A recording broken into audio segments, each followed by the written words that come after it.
Hi friends, how are you?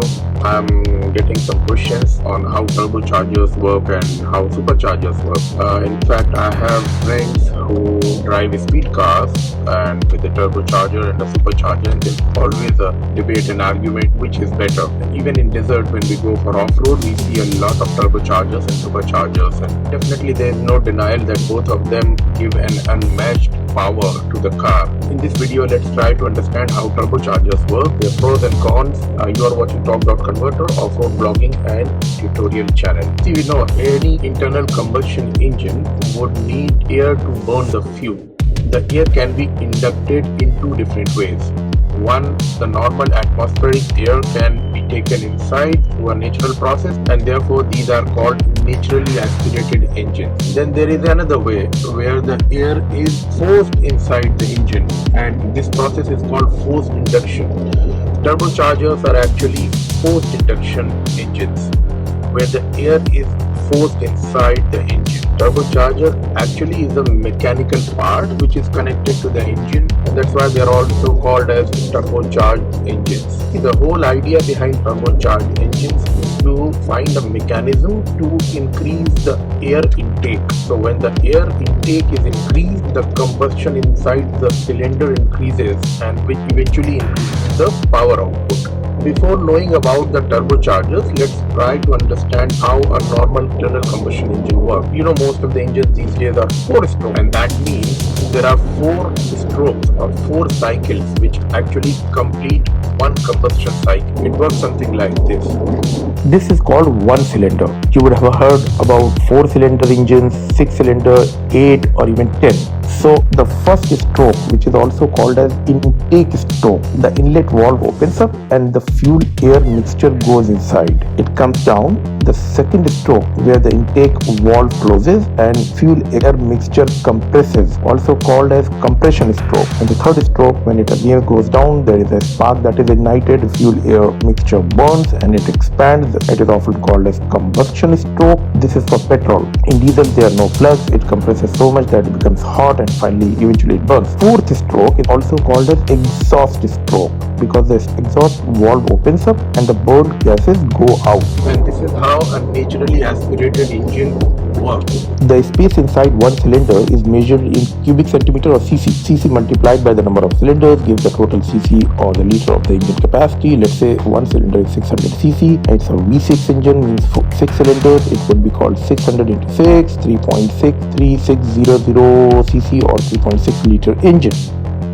It's but natural that bigger the volume of one cylinder, the more fuel air mixture will go inside, more mixture will burn, and hence more power output. So to increase the power output from an engine, there are a couple of ways. Either to increase the size of the cylinder so that more fuel air mixture can be taken inside, or you increase the number of cylinders. Increasing the number of cylinders is a better way of increasing the power. There are small cars which are available in 3 cylinders also, but just keep in mind that lower the number of cylinders, there will be more jerk that will go on the crankshaft, which will eventually be transferred to the body of the car. So the cars with lesser number of cylinders have more vibrations. And the second way of increasing the power is by increasing the fuel air mixture inside the cylinder, and therefore the output power would be increased, and that's where turbochargers come into picture. It works something like this. Let's say the process is started via a normal air intake. 4 strokes are completed. The exhaust gas comes out with force. It has energy in it. So instead of that going in the air, it's further used to run a turbine, hence called turbocharger. And the compressor is moved, which is connected by the turbine. It sucks in more fresh air, compresses it, and pass it through an intercooler to cool it. This compressed cooled air is thrown inside the cylinder for combustion. Then the whole process is repeated now, but with more compressed air, hence more heavy fuel air mixture, hence more power output.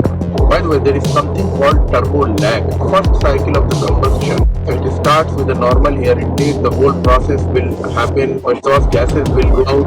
They will move a turbine, which eventually move a compressor which will put more compressed air inside the cylinder, and this process is repeated couple of times till the time a threshold intake air pressure is achieved. So that's why turbochargers, it takes some time for the power to kick in. By the way, these days manufacturers have found different ways of reducing the turbo lag, but still, turbochargers have a lag. This issue is not in superchargers. Get instant power the moment the engine is started. So the advantages of a turbocharger is that it will increase the fuel efficiency, because if you reduce the cylinder size, it will give you the same power output. Therefore, turbocharger will increase your fuel efficiency. If you keep the cylinder size same, a much higher power output can be achieved. Benefit number 2. Third is that less fuel is consumed, less pollution. However, the disadvantage of turbocharger is costlier to maintain. Why?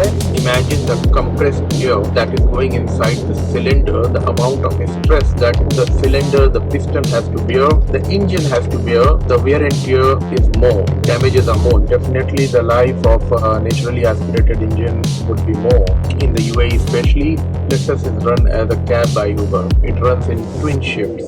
So morning to evening, evening to morning. So any Lexus engine which is out from the showroom, it hardly gets some rest. And you would see them clock 500, 600 mileage. And let us be honest and real, that turbochargers are on rise. Manufacturers very well know that an average Joe is looking for fuel efficiency.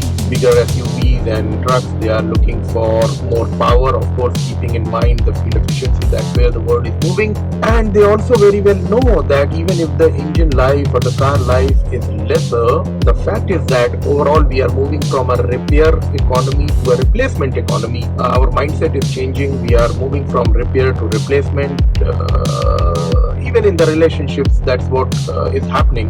We change our cars quite often. We change them like our phones. We don't keep them for long. Gone are those days. So manufacturers know this fact, and therefore turbochargers are the future of the automobile industry. How turbochargers perform in desert, to be honest, I don't own one, so I can't comment on it, but I can say one point that they create solid power, which is definitely the core of any high-speed driving in desert. But one thing that you need to keep in mind that especially in desert, when we rev the engine at high RPM, lower gears, just imagine the amount of stress the engine has to go through. So that's it, friend. I hope I was able to explain in very simple terms how a turbocharged engine works. If you have any questions, please feel free to ask. If you have liked this video, please like and share. If you are new, please subscribe and click the notification button to keep getting more of such videos. Enjoy responsibly. Stay tuned. Thank you.